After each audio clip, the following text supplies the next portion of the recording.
Alléluia, soyez bénis au nom puissant du Seigneur Jésus-Christ. Je suis la servante de Dieu Valérie Marcel Keza et cet après-midi, j'avais à cœur de pouvoir partager avec vous concernant la préparation aux noces de l'agneau.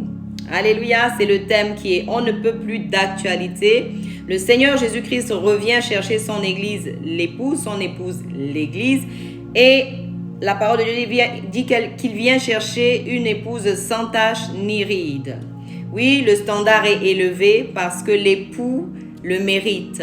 L'époux, alléluia, a sacrifié sa vie pour nous. Nous lui devons bien cela. Et alors, nous allons prendre ensemble un texte dans Néhémie, le chapitre 3, les versets... Néhémie 13, les versets 3 à 5. Il est dit ceci.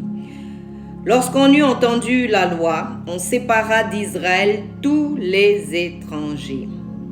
Avant cela, le sacrificateur Eliashab, établi dans les chambres de la maison de notre Dieu et parent de Tobija, avait disposé pour lui une grande chambre où l'on mettait auparavant les offrandes, les encens, les ustensiles, la dîme, du blé, du mou et de l'huile, ce qui était ordonné pour les Lévites, les chantres et les portiers, et ce qui était prélevé pour les sacrificateurs.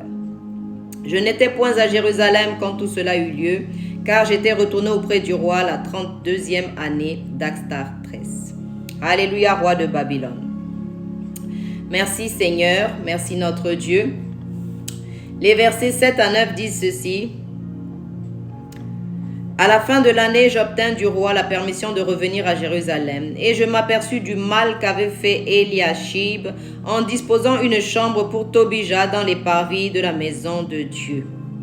J'en éprouvai un vif déplaisir et je jetai hors de la chambre tous les objets qui appartenaient à Tobija, et j'ordonnai qu'on purifiât les chambres et j'y replaçai les ustensiles de la maison de Dieu, les offrandes et l'encens. Et on voit que dans la suite du chapitre, alléluia, Néhémie découvre l'ampleur des dégâts, l'ampleur de la corruption qui est au sein du peuple de Dieu, tout ce qui s'est infiltré et les conséquences. L'état du peuple est vraiment lamentable, l'état du temple de Dieu est lamentable, laissé à l'abandon, pillé.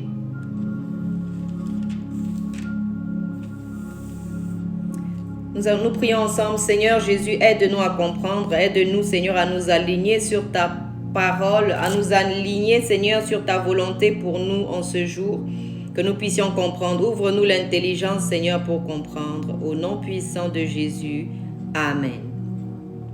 Nous parlons ensemble ici de la préparation aux noces de l'agneau.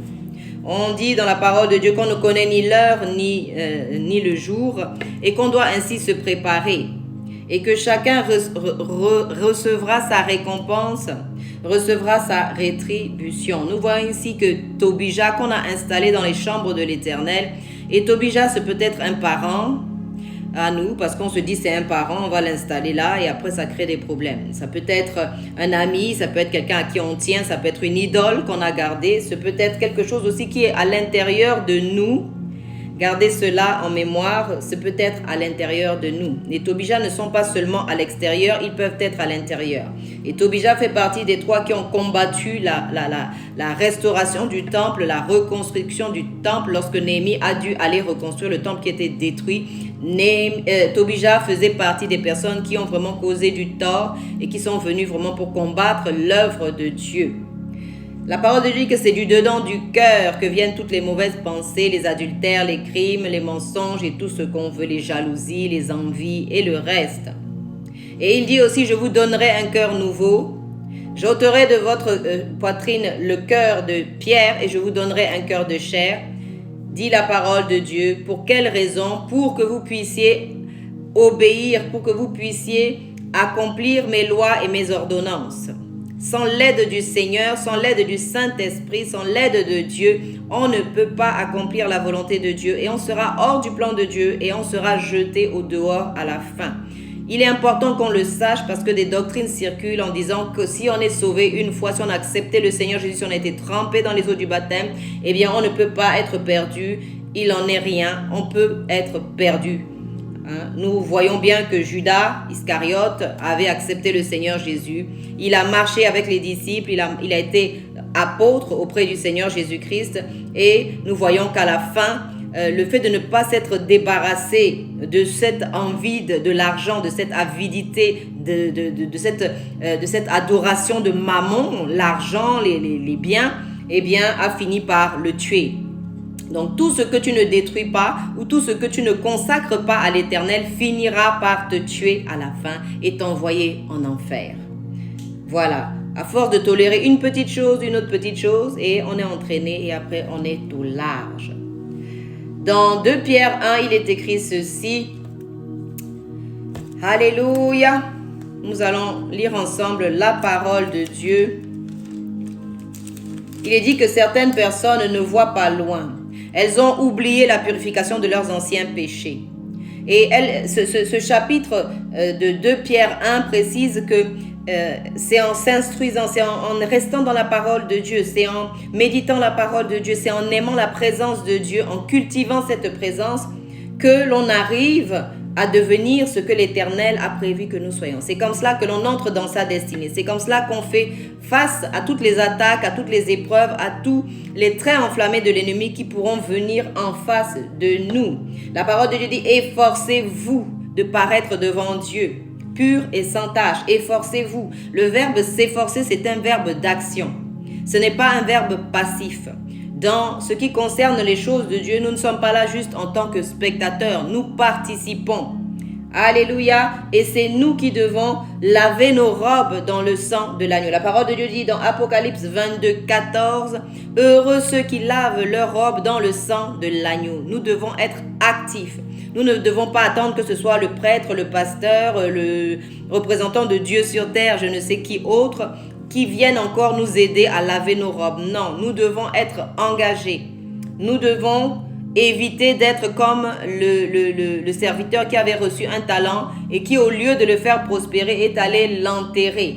Il a fait l'effort d'enterrer. Il est vraiment paresseux. Il avait les capacités de faire fructifier ce seul talent que l'Éternel lui avait donné, mais il ne l'a pas fait. Il ne l'a pas fait parce qu'il n'aimait pas les brebis de l'Éternel. Il ne pensait pas aux autres. Il pensait à son salut, il se disait, oui, moi je suis salé. J'entends souvent, je suis sauvé. J'entends souvent les gens dire, oui, mais moi, j'attends juste le retour de Christ. Mais non. Dans quelle position tu attends le retour de Christ? Est-ce que tu es en train de faire ce que le Seigneur t'a demandé? Parce que sinon, il est clair, la parole de Dieu dit que celui qui n'avait pas fait fructifier les talents que Dieu lui a donnés, il sera jeté au dehors. Il n'y a pas 2 endroits. Il y a la présence de Dieu et il y a l'enfer. Alors, si on n'est pas dans la présence de Dieu, on est jeté où? En enfer. Il n'y a pas de salle d'attente, il n'y a pas de salle intermédiaire, non. Alléluia. J'aime la parole de Dieu parce qu'elle est la vérité. Elle ne va pas essayer d'embellir les choses de vous, non. Et elle ne vous prend pas en traître. Elle ne nous prend pas en traître. Alléluia. La fin de toute chose est décrite dans Matthieu 24, les versets 36 à la fin. C'est qu'à la fin, on va estimer comment tu as vécu. Et ça traduira ton engagement envers le Seigneur. Ça traduira la sincérité ou pas que tu avais envers ton Seigneur. Ça traduira ton amour ou pas pour le Seigneur et pour ton prochain. La parole de Dieu dit que tu aimeras l'Éternel ton Dieu et tu aimeras ton prochain.